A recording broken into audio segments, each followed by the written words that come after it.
dalam kitab hadis yaitu kitab Al-Mustadrak ala Sahihain. Ini karya Imam Al-Hakim, tepat di juz keempat halaman 560 terbitan Darul Kutub Al-Ilmiyah. Kemudian kami akan membacakan di dalam kitab Al-Ilal wa Ma'rifatur Rijal. Ini tepat di juz keduanya halaman 492. Dinyatakan dalam kitab Mu'jamus Syuyukh Al-Kabir. Ini karya Imam Az-Zahabi, tepat pada halaman 73. Keterangan yang sama juga dikutip oleh Al-Imam Badruddin Al-Aini dalam kitabnya yang bernama Umdatul Qari Syarhu Sahihil Bukhari, tepat di juz ke-9 halaman 241 terbitan Daru Ihya'i Turath Al-Arabi Beirut. Assalamualaikum warahmatullahi wabarakatuh. Alhamdulillahi rabbil alamin wa bihi nasta'inu ala umuri dunya waddin. Nusalli wa nusallimu ala rasulihil amin sayyidina Muhammadin wa ala alihi wa sahbihi ajma'in, amma ba'du. Para sahabat dimanapun kalian berada, semoga kita senantiasa dalam lindungan Allah subhanahu wa ta'ala, amin ya rabbal alamin. Sekarang ini ada orang-orang yang berteriak, kuburan untuk apa dicium? Mereka itu ahli sunnah wal jamaah, banyak itu yang mencium batu nisan, padahal itu tidak boleh, itu haram, itu bid'ah, bla bla bla. Begitulah teriakan daripada kaum sebelah. Sekarang untuk menjawab tuduhan-tuduhan mereka, kami akan membacakan beberapa kitab para ulama. Yang pertama, kita akan membuka dulu dalam kitab hadis yaitu kitab Al-Mustadrak ala Sahihain. Ini karya Imam Al-Hakim, tepat di juz keempat halaman 560 terbitan Darul Kutub Al-Ilmiyah. Kata Imam Al-Hakim, an Daud bin Abi Salih qala aqbala Marwan yauman fawajada rajulan wadi'an wajhahu alal qabri fa akhadha bi raqabatihi wa qala atadri ma tasna'u qala na'am fa aqbala alaihi fa idza huwa Abu Ayyub Al-Ansari radhiyallahu anhu fa qala ji'tu Rasulullah sallallahu alaihi wasallam wa lam atil hajara sami'tu Rasulullah sallallahu alaihi wasallam yaqulu la tabku 'ala ad-dini idza waliyahu ahluhu walakin alaihi idza waliyahu ghairu ahlihi. Hadza haditsun sahihul isnadi. Dari Daud bin Abi Salih, beliau berkata, pada suatu hari Marwan menemukan atau melihatlah ada orang yang pada saat itu pria tadi ternyata meletakkan wajahnya di atas kuburan. Melihat kejadian tersebut, akhirnya Marwan memegang atau menyeret leher orang tadi, yaitu yang meletakkan wajahnya di atas kuburan. Seraya Marwan berkata, atadri ma tasna'u, apakah engkau tahu apa yang sedang kau perbuat? Qala na'am, ternyata pria itu menjawab, ya, saya tahu apa yang saya perbuat. Fa'aqbala alaihi, setelah ia menoleh, orang itu tiada lain tiada bukan, beliau adalah Abu Ayyub Al-Ansari, salah satu seorang sahabat Nabi Muhammad Sallallahu Alaihi Wasallam. Kemudian Abu Ayyub Al-Ansari, beliau ini merupakan salah satu sahabat kanjeng Nabi Muhammad Sallallahu Alaihi Wasallam. Beliau berkata, jitu Rasulullah Sallallahu Alaihi Wasallam walam atil hajar. Aku mendatangi Nabi Muhammad Sallallahu Alaihi Wasallam dan aku bukan mendatangi batu.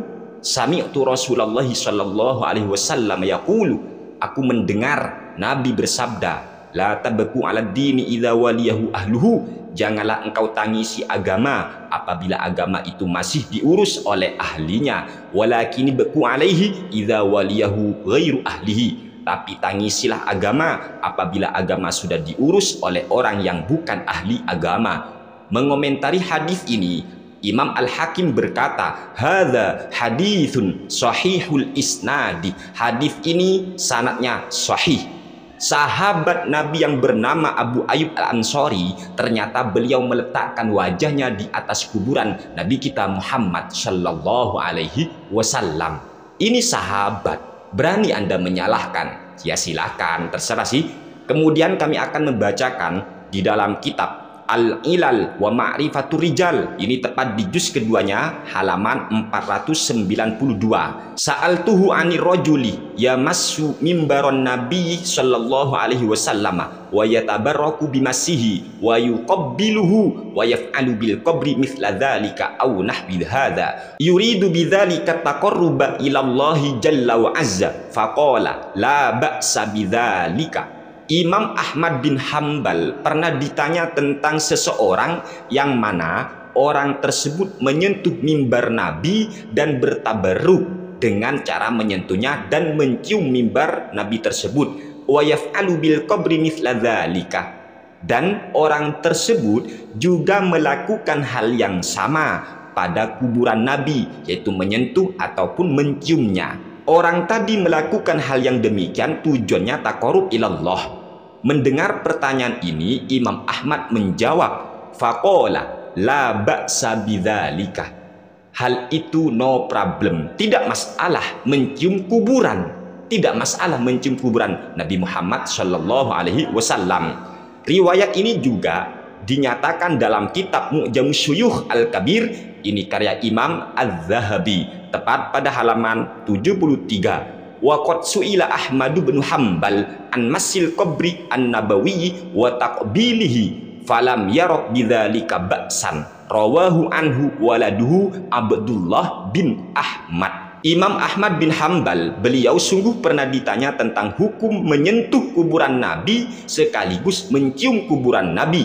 Ternyata Imam Ahmad tidak menganggap hal yang demikian bermasalah. Artinya menurut Imam Ahmad, mencium kuburan Nabi itu boleh-boleh saja. Ini diriwayatkan oleh putranya Imam Ahmad sendiri yang bernama Abdullah.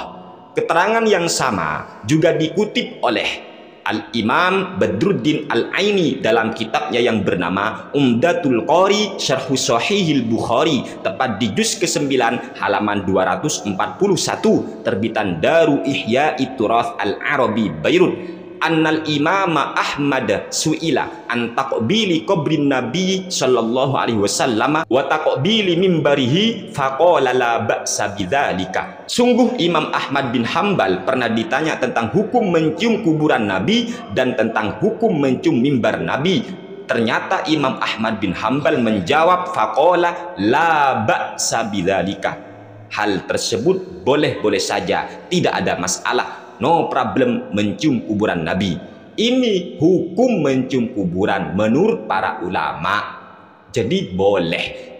Kita mencium kentut boleh atau bid'ah? Boleh. Orang mencium anak kecil aja boleh. Mencium tembok boleh. Mencium batu boleh. Kenapa sekarang mencium batu nisan menjadi tidak boleh? Ya kalau sampean tidak mau mencium, ya silahkan, gak usah mencium.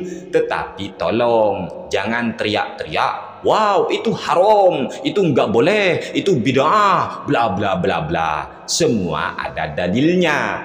Meskipun mungkin ada ulama yang mengatakan haram atau ada ulama yang mengatakan makruh dan semacamnya, tetapi kita sebagai kaum muslimin, kita harus saling menghargai perbedaan pendapat di antara para ulama.